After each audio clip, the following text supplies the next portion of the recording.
We are going to need Python socket library to achieve our goal.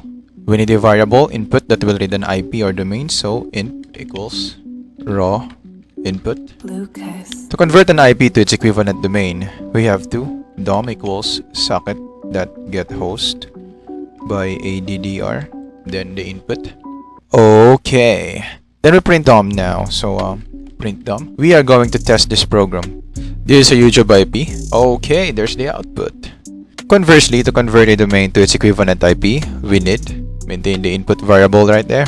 We have IP equals socket.getHost by name, then input. Alright, then we print IP. Then we have print IP. Okay, we save this one. Now time to run this. Now let's input youtube.com, and yeah, DNS and IP resolver in 60 seconds. Until next time.